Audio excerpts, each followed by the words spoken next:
Welcome to Virtual Sentiments. This is your host, Kristen Collins, and today's conversation is with Dr. Lucia Rafanelli. Lucia specializes in the ethics of global politics, and she's currently working on the ethics of resistance, as well as the ethics of AI. Lucia's first book was on the ethics of reform interventions, which include non-military interventions by states and also non-state actors. And just like reform interventions, technological systems including AI, are often applied and implemented across borders, leading to a whole host of ethical and political questions of moral responsibility. Lucia will also help us think about how political theorists and philosophers have a lot of different theories of justice and often disagree in thinking about justice and ethics. And foregrounding this disagreement and these different approaches are really helpful for those who are thinking about more ethical designs of AI and other technologies. So I hope you enjoy this episode.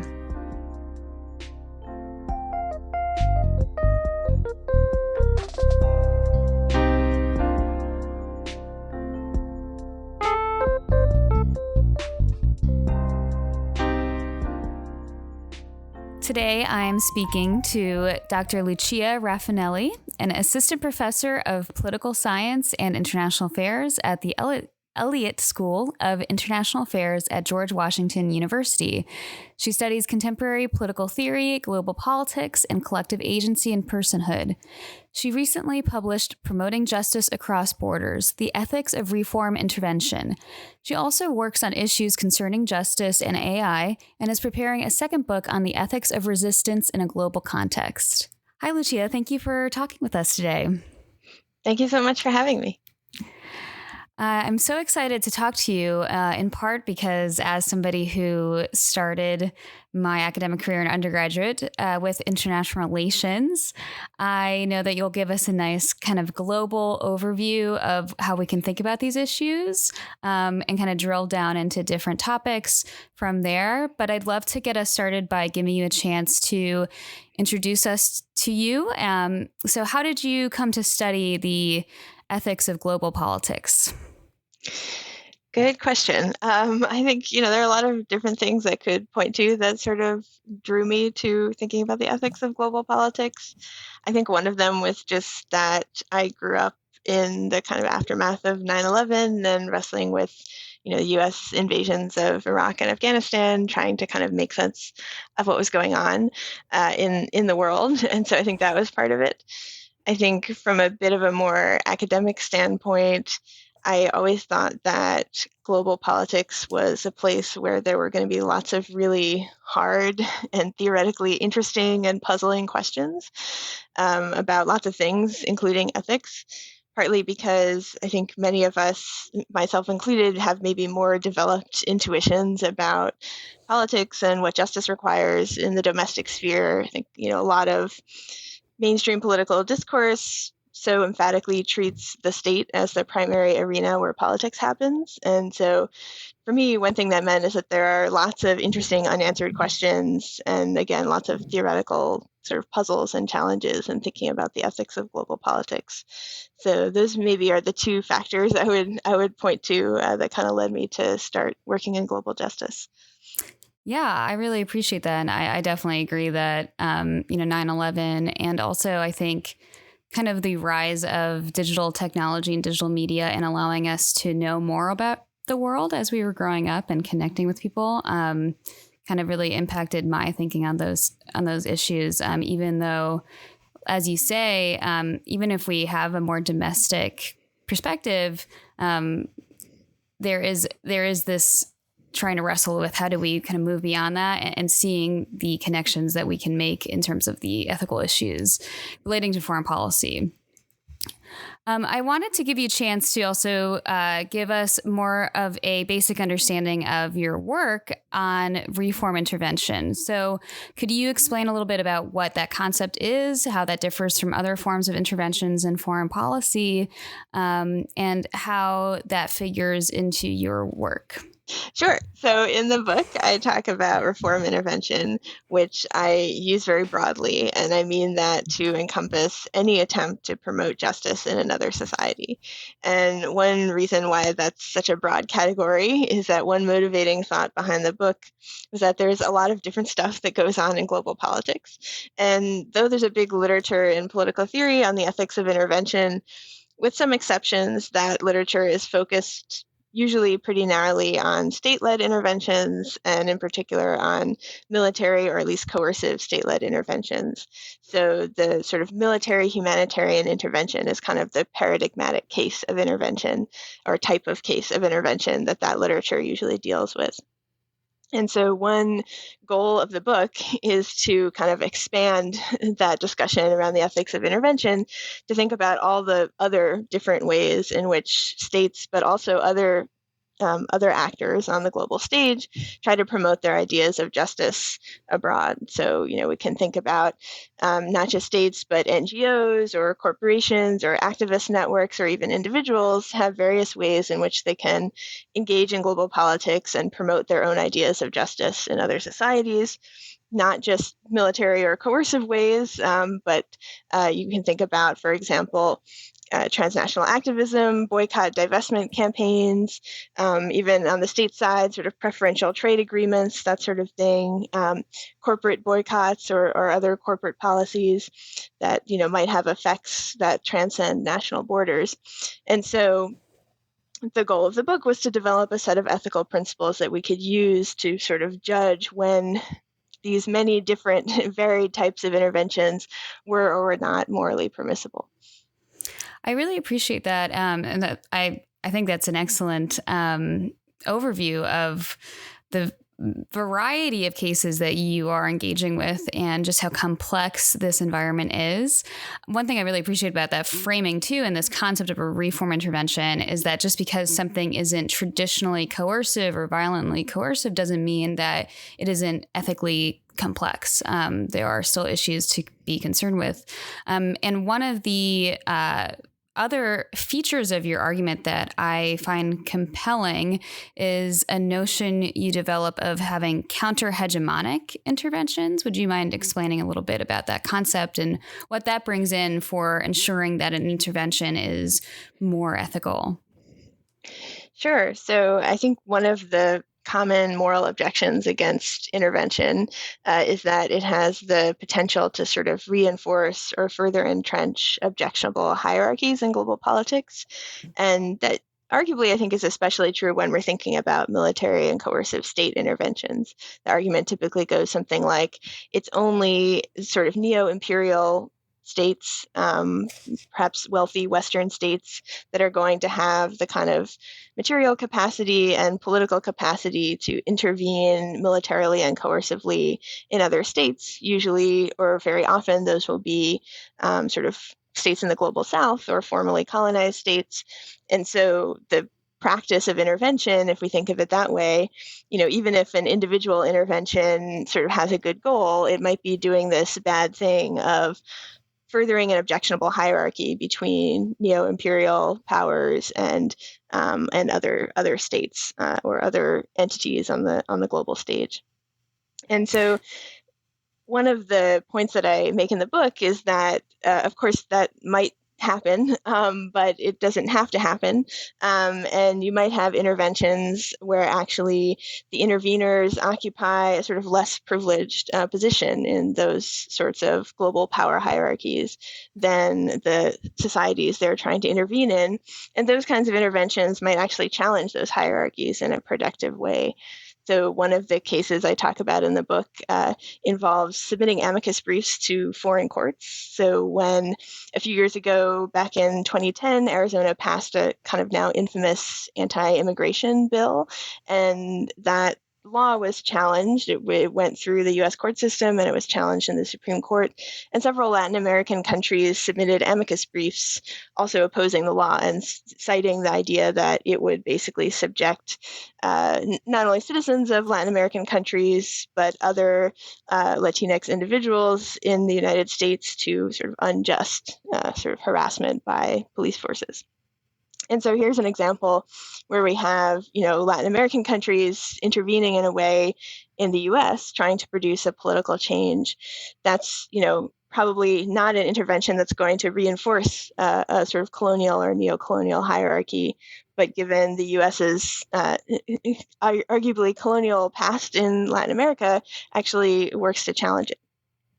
Yeah, I really appreciate that. That's a great example. And I appreciate the idea of theorizing and bringing this into a broader conversation of how that can be found elsewhere and also supported by those who are interested in intervention and noticing the way that human rights and ethical concerns and moral responsibilities can transcend state borders, because whether we like it or not, the world is so deeply interconnected. It's unavoidable for us to be affecting one another. And we do have feelings of solidarity with people in other countries and vice versa.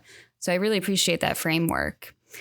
I wanted to ask if you would mind kind of reflecting on how your perspective on global justice, coming from that orientation of the ethics of global politics, what kind of unique perspective does that give you for when you start thinking about debates that are going on today about ethics in AI and other ethical and political consequences of technologies today? Sure. I mean, I think, there are maybe a couple of ways in which these topics sort of connect for me. One is that, as you maybe can tell so far, I'm one who tends to think that the sort of requirements of justice don't end at state borders. So that, there are principles of justice that apply not only within states, but, perhaps universally, and that should sort of govern interactions that happen among people in different states. And I think, often when we're thinking about both developing and deploying AI and other technological systems, those things are happening in ways that cross state borders. So, you might have a system that's designed in Silicon Valley that's being deployed in other places in the world. And so if we think about some of the issues, we might think about in the context of global justice more generally, what are the ethical questions surrounding a certain group of people in Silicon Valley having an influence, perhaps a political or social influence elsewhere in the world? I think those kinds of questions, are also going to be salient when we're thinking about the ethics of designing and deploying various new technologies. I think that brings us to one of the many strengths of your open access article, which was for the journal Big Data and Society, entitled Justice, Injustice, and Artificial Intelligence, Lessons from Political Theory and Philosophy. So rather than recommending a single framework or school of thought for how we should understand justice and injustice, you characterize political theory and philosophy as being defined by these major disagreements and debates and contestation over what justice requires of us. So would you mind maybe briefly contrasting or giving a couple of examples of these debates and different frameworks, and also explain why it's helpful for us to be thinking about ethics in AI and the ethical consequences of technologies by confronting all of these arguments as opposed to just picking one and running with it? Sure.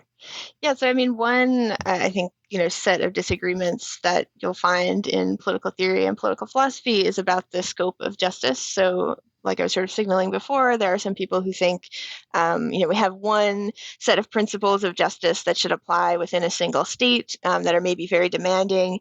And either there are no principles of justice that apply kind of globally or outside that, or if there are, they're much less demanding than the ones that apply within a single state. But there are other people who think that there are very demanding principles of justice that apply globally and that apply to, say, international relations or transnational politics. So that's one sort of source of division. Another source of division involves how much we should kind of abstract away from the realities of our actual world when we're theorizing about what justice requires. So one approach which has been very influential in sort of Anglo-American political philosophy is the Rawlsian approach. And Rawls basically says that when we're trying to decide or trying to figure out what justice requires, we should sort of imagine which principles of justice we would endorse if we didn't know anything about our particular identities. So we should imagine if we didn't know our race or our gender or our class or even our interests or psychological tendencies, what kinds of principles would we endorse to govern our society? And the sort of thought behind that is that when we're trying to decide or to discover what justice requires, we should be trying to find the principles that would be most fair for everyone, not just the ones that would sort of best serve our interests if we were to implement them. So if we try to imagine what we would agree to if we don't know our own interests, that's a way to kind of try to de-bias our reasoning about moral questions. But there are other people who think that method gives us a sort of distorted picture of what justice requires. So, for example, Charles Mills has argued this. He's especially concerned with racial injustice, but you can make a similar argument from other angles too. He sort of argues that, in our actual world, we have lots of, again, he's particularly concerned with racial injustice that has sort of shaped the way people live and organize institutions, and that is very much informed by people's and sort of created by people's own understandings of their identities and how those understandings of their identities relate to each other, and how they enact power relationships between different people.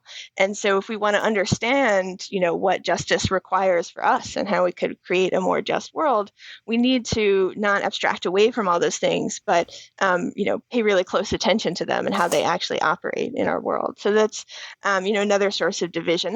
There are other people who I also talk about in the Big Data and Society piece who make similar sorts of arguments, like Kimberly Crenshaw and Audre Lorde have also argued that we shouldn't see social differences as things to be kind of papered over or abstracted away from, but we should see them actually as sources of political power, as sources of sort of empowerment that we can draw on to try to create a more just world.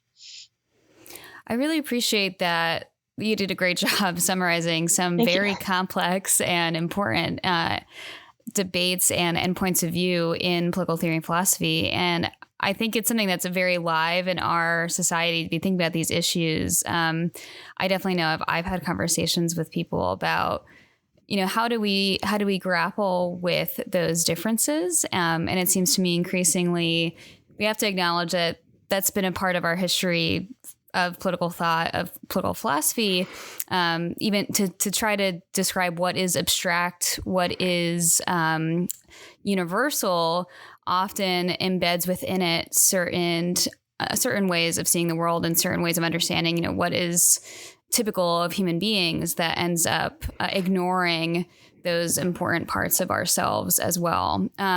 So, I won't get into all that because that's what we political theorists love to kind of spin out and reflect on.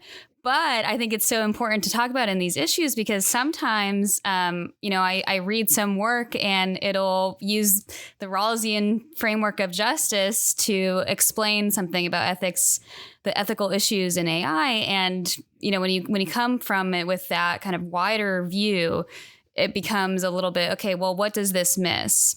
So, for example, I think one way that people often frame ethical issues in AI is that it's a problem of data, that the data, partly because of historical reasons on what's been collected, resources that are seen as valid or populations that are studied more than others, means that the data is itself biased in some way. And so if we just maximize the data, if we correct the data, we're going to fix issues like discrimination and bias. What do you think of that kind of framing? Is there anything that misses in thinking about these issues?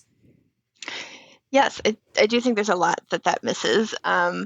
I think there's some truth to it in that problem you just described is one way that AI systems can sort of go awry, right? They can be trained on data that, is narrow in some way and then asked to assess a broader pool of data or a pool of data that's just different in some significant way from the data it was trained on. And then, the system doesn't really know what to do. So that is one way that those systems can go awry. But I do think the argument that you just described also obscures a lot. So I think one thing it obscures is that often built into the design of these AI systems, and certainly built into the decisions to deploy them in different contexts and for particular purposes, are decisions about moral questions and value-laden decisions. And I think, sometimes there's this attitude that if you're sort of designing an AI system, you can really be neutral on all moral and value-laden questions, and you don't have to take positions on them. And I really, I really doubt that. I think very often, again, there are those positions that are kind of built into the design of AI systems and that are reflected in the decisions to use those systems in certain contexts. And so I think we should be more conscientious about how our AI systems and our decisions to use them in certain ways are reflecting different value commitments, certain value commitments and not others. And is there any particular concerns when we kind of go back to and think about it in terms of the global context?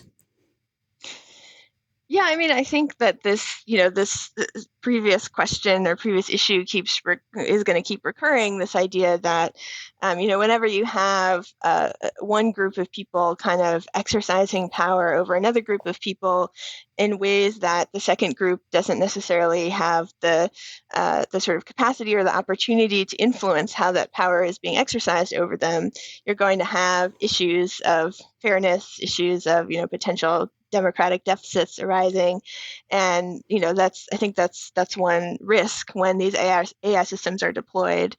Honestly, I think it's a risk even in the domestic context, but maybe it's even a heightened risk in the global context where the companies making or deploying AI systems are not necessarily governed by the same political institutions as the communities where those systems are being deployed.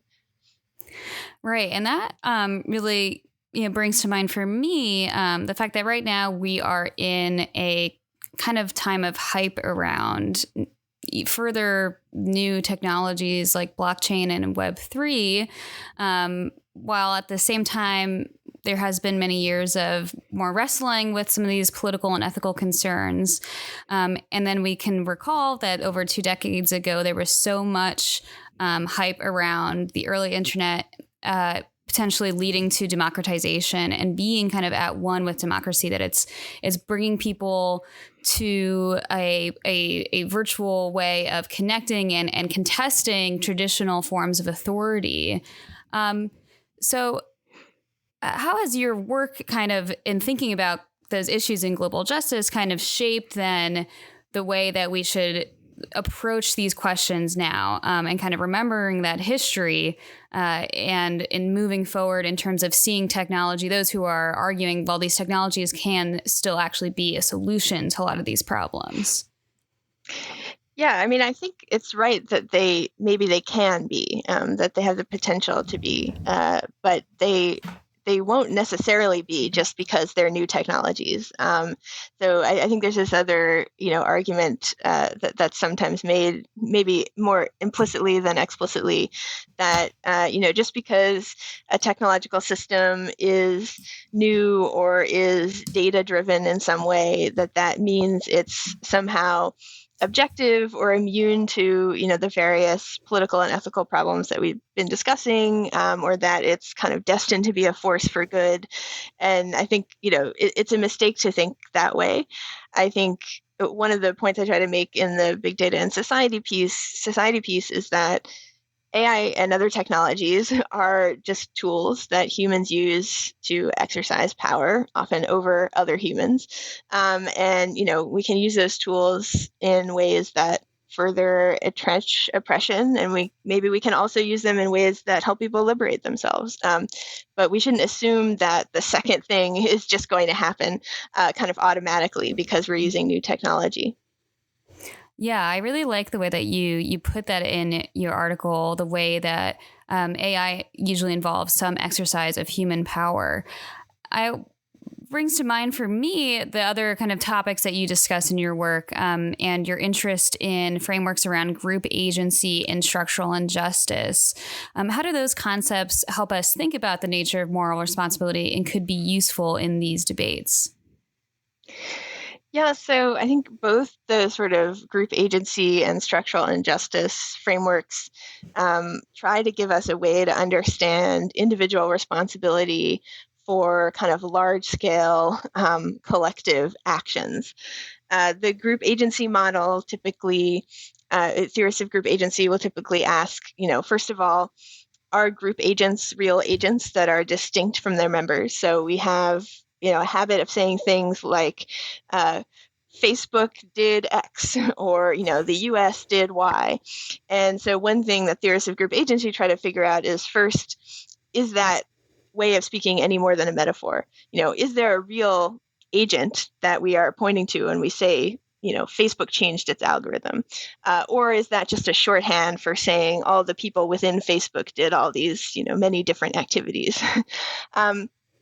And once we have an answer to that question, then we can start asking, okay, if group agents are real agents, how do we understand the responsibilities that individual members of those group agents might have for the group's activities? So how should we understand, for example, what responsibilities an individual employee of Facebook bears for the actions that Facebook as a company takes? Or how should we understand the responsibilities that an individual citizen bears for the actions that their state takes? The structural injustice framework kind of addresses a similar set of questions, but from a different angle. So it's not as preoccupied with this question of whether group agents are real agents, but it does ask us to think about how each person's sort of individual actions can kind of feed in to broader social structures. So Iris Marion Young, for example, who's a sort of preeminent theorist of structural injustice in contemporary political theory, says that we should understand social structures to be comprised of basically the sort of background conditions against which people act, and the various social positions that people can occupy and the relationships among those positions. So Young is very interested, for example, in the global economy and global supply chains. So we might imagine, there's a social position that is CEO of a major multinational corporation, and there's a social position that is consumer of that corporation's products in a wealthy country, and there's a social position that is factory worker that makes those products in a less wealthy country. And all those positions are kind of defined in part by the relationships, the power relationships among them.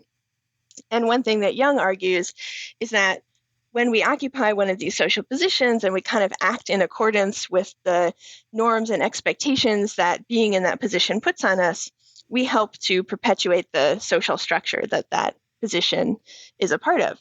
And we can have social structures that are unjust because they sort of advantage some people at the expense of other people.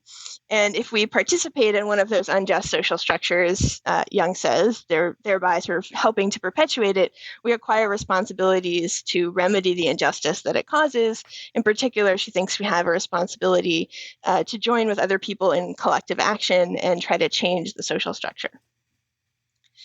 Sorry, that was a lot, but that's my quick overview of group agency and structural injustice. Yeah, it was a big question to ask, but I just love the opportunity to kind of talk about these concepts that, on one hand, sometimes you hear about them in public discourse. On the other hand, you often hear them discussed with not so great definitions, as in not very accurate, and just adding more confusion and maybe even animosity between people that actually probably largely agree on what's or could come to agreements on some of these issues if there was kind of clearer understandings here, less of that noise. So thinking about that, though, I mean, and bringing it together, those concepts in terms of the sort of technological debates that we're having too, I kind of want to give an opportunity to bring in a little bit of what your other work is for your second book in terms of the ethics of resistance, because my understanding is that also gets a little bit more into these dynamics of kind of potential collective action and also empowering people to be able to provide feedback or to provide resistance and affect politics in a way that would be kind of correcting some of those types of injustices that were the focus of your first book, and also you were just describing in terms of these theories of group agency and structural injustice.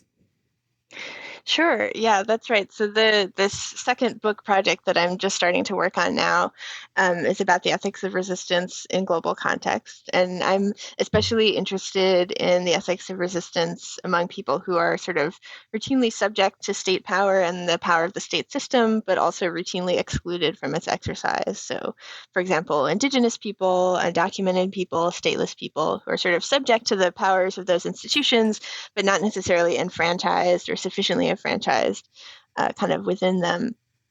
And I think you're right that a big part of that project is sort of trying to explore various different ways outside maybe the conventional state or statist institutions that people might engage in political activity that could even challenge the authority of those institutions, and to what extent that could be, a promising route for basically politically enfranchising people who are disenfranchised, for allowing them to kind of secure for themselves the various benefits and protections that states and the state system deny them.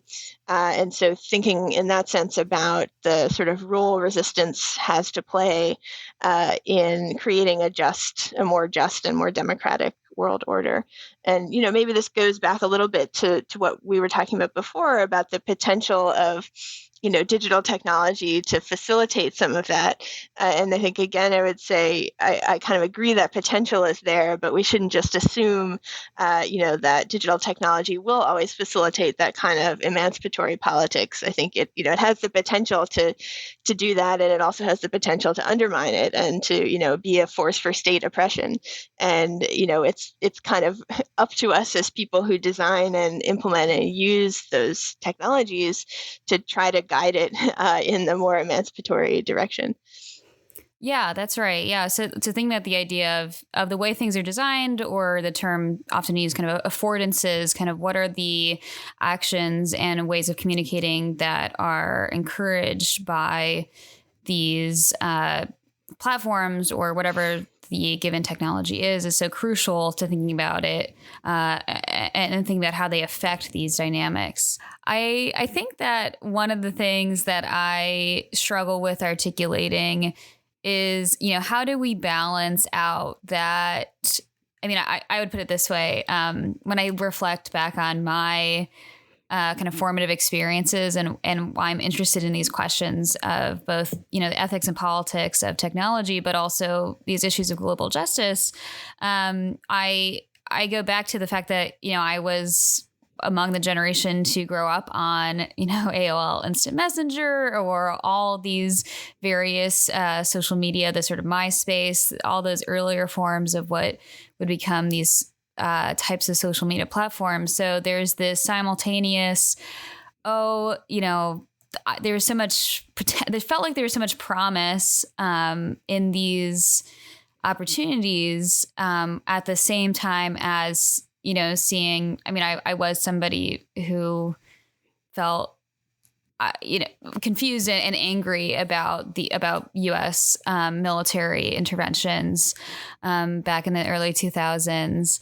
And how do we kind of balance out the skepticism or the concern and trying to avoid the dangers of what these technologies might have, while also maintaining a sort of an orientation to the fact that there is still possibility and alternative ways of designing and engaging and relating to technology and how it orients our politics could still be it could still lead to these more empowering consequences.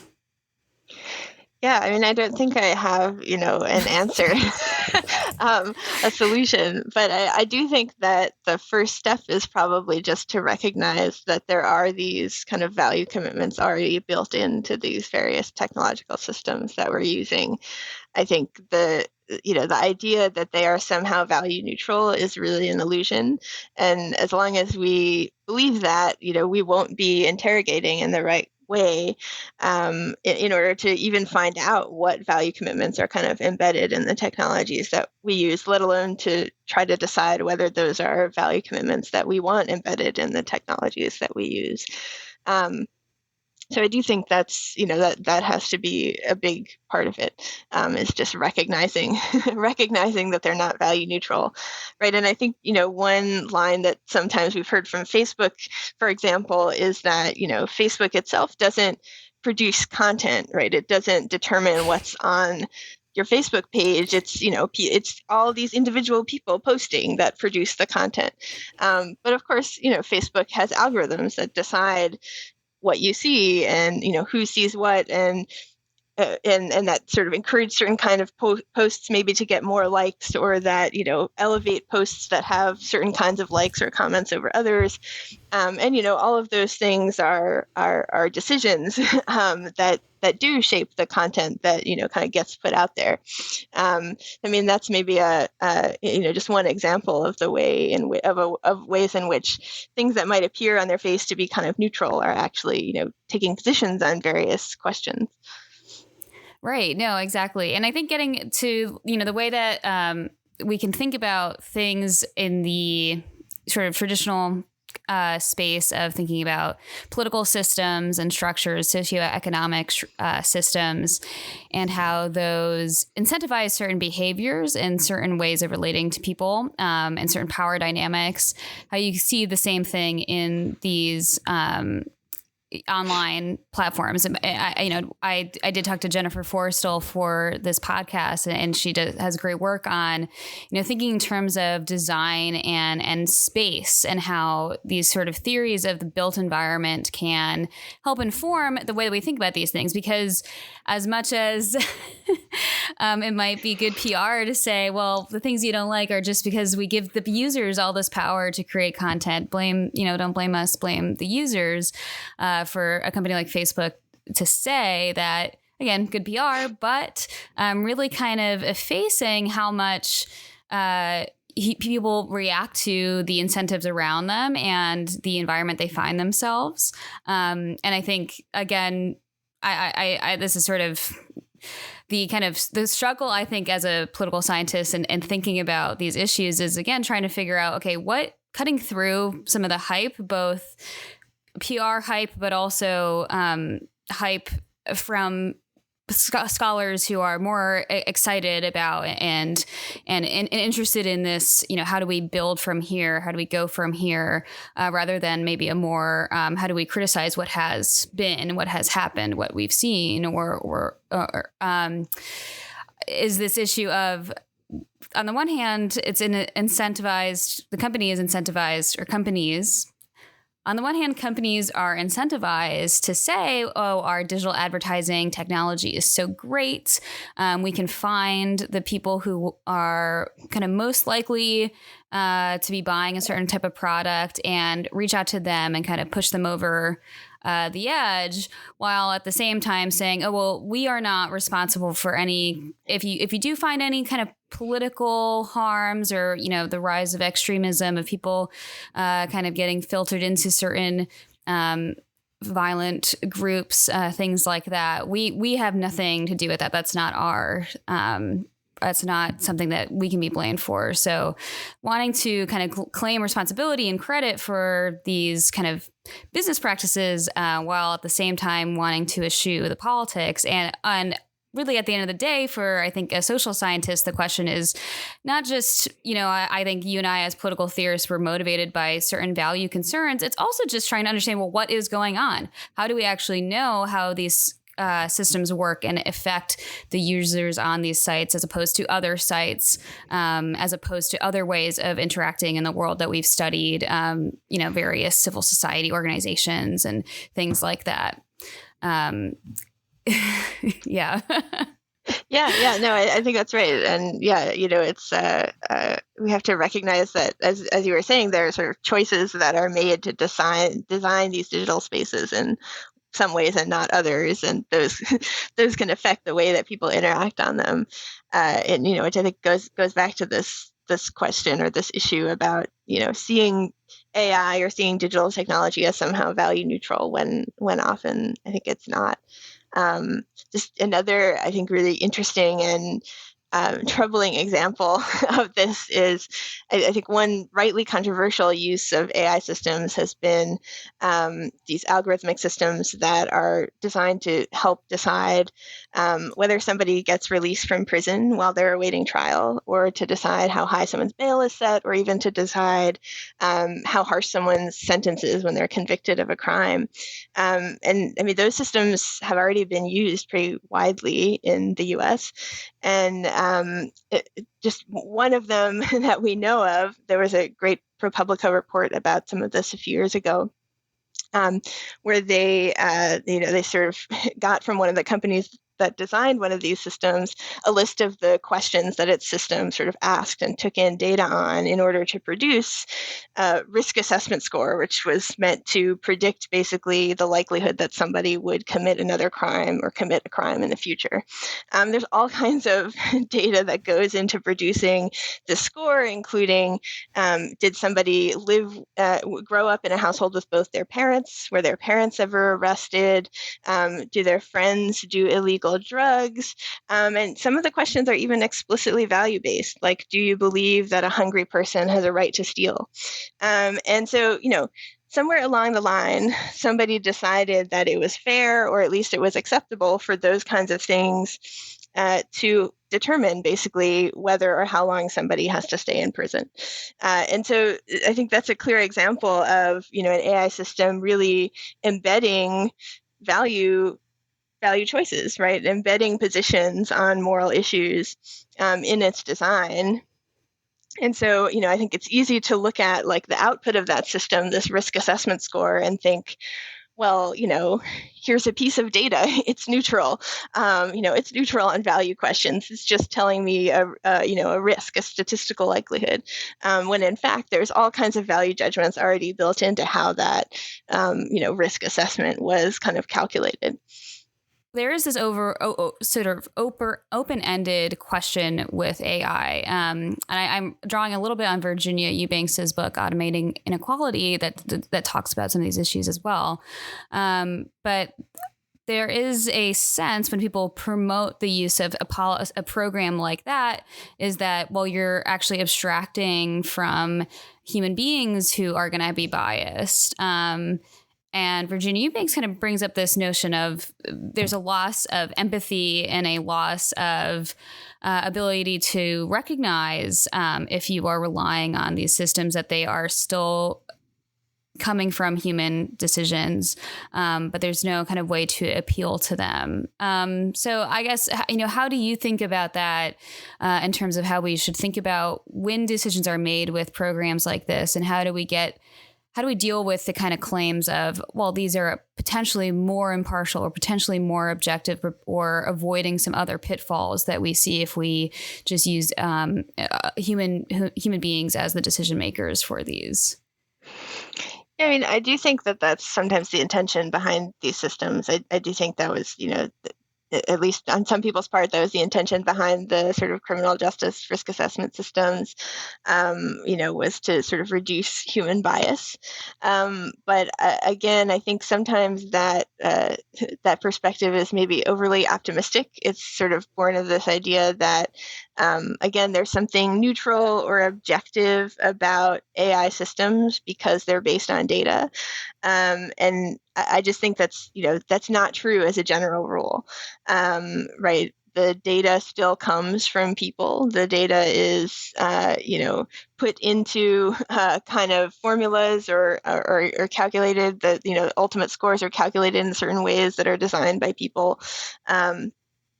And, the data that these systems take in often is going to reflect the, sort of inequalities and injustices of the world that it comes from. And so, I don't think we can assume that, again, simply because an AI system is an AI system or because it uses data, that it's going to be unbiased or less biased than a human. There's another case that I talk about in the Big Data and Society piece, which involves an automated resume sorter that Amazon designed. To Amazon's credit, they did scrap this project when the problem I'm about to describe became apparent. But basically, it was designed to be able to sort of sift through a large pool of resumes and pick, the top X% to then, go to the next round or get an interview or whatever. And it was trained on data from the previous 10 years of applications to Amazon jobs. And perhaps unsurprisingly, most of those applications came from men. So it ended up that this automatic resume sorter, which was, arguably intended to reduce human bias, it ended up actually automating a sort of anti-woman bias. It ended up downgrading women's resumes. It downgraded resumes that contained the word women's. So if you said, I was on the women's soccer team or the women's debate club, your resume got downgraded.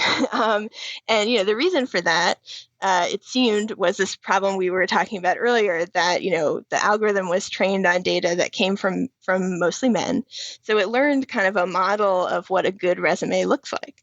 And then when it, was deployed in a context where it was asked to assess resumes from both men and women, it sort of identified that the women's resumes didn't look like its model of what a good resume looked like, because its model was based on only men's resumes. And so it ended up, discriminating against women's resumes, basically. So again, I just think maybe there are ways to design these systems such that they would reduce bias, but we can't assume that they will reduce bias just because they're automated systems. Is there any other final thoughts that you want to share? I think, my final reflection would just be this point that we've been talking about not assuming that new technologies or AI systems or data-driven systems in general are neutral. Because again, I think, we will never get to the answers about how can we make these systems kind of work for us and work for good if we don't even recognize that in designing them and using them, we're taking positions on moral questions. Well, thank you, Lucia. I really appreciate you. You have an excellent skills for explaining these very complicated topics in such easily understandable ways, and kind of bridging these bigger picture questions about ethics with very concrete experiences that I think will resonate with people. So I really appreciate you taking the time to talk with us today. Thank you. Thank you so much for having me. This is a great conversation.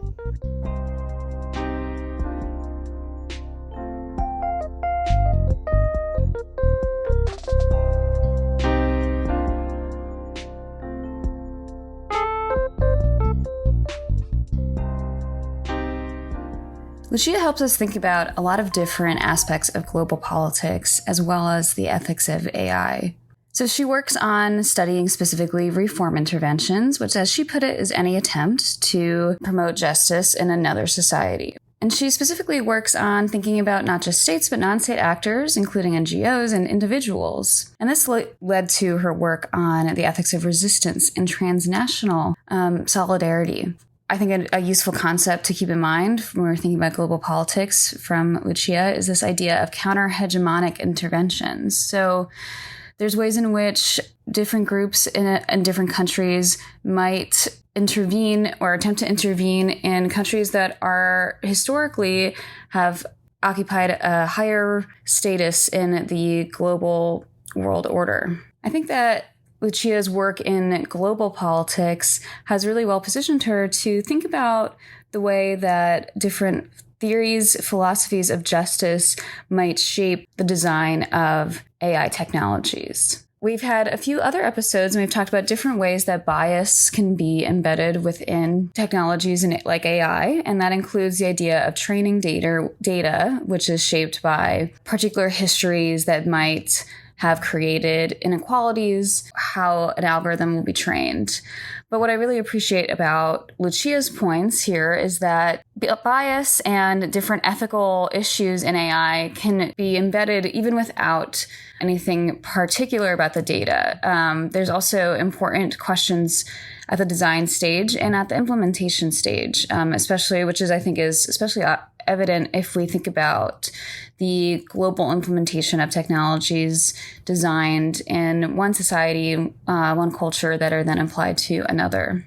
Studying and critiquing the ethical implications or values that might be embedded and perpetuated by AI and other technologies isn't necessarily to think about the idea that there might have been bad intentions or anything like that in the design of these technologies, but rather to think more deeply about the way that technologies aren't necessarily neutral, that there are a lot of complicated values that affect the way that we think about the world, the way that we define a problem, the way that a technology is designed to evaluate people who the technology might be applied to, for example, with a risk assessment program.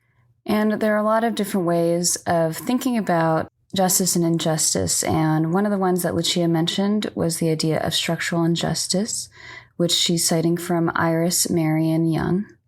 And it's a very complex topic and hopefully something we'll be able to talk a lot more about. But in short, I think something that's essential for thinking about that concept is that it is more complicated than, it refers to a moral wrong that is, and I'm citing Young's 2011 book, Responsibility for Justice, where structural injustice refers to something that's distinct from, quote unquote, the wrongful action of an individual agent or the repressive policies of a state, rather. So she goes on to say, structural injustice occurs as a consequence of many individuals and institutions acting to pursue their particular goals and interests, for the most part within the limits of accepted rules and norms. And so structural injustice can also refer to processes having unintended consequences. So it does not necessarily mean that people intend for bias to exist and to perpetuate problems rather than solve them, but rather that we might benefit from having a broader vision of the complex social processes and institutions that shape the situations that we are trying to improve and whether or not technologies contribute to resolving or perpetuating those dynamics.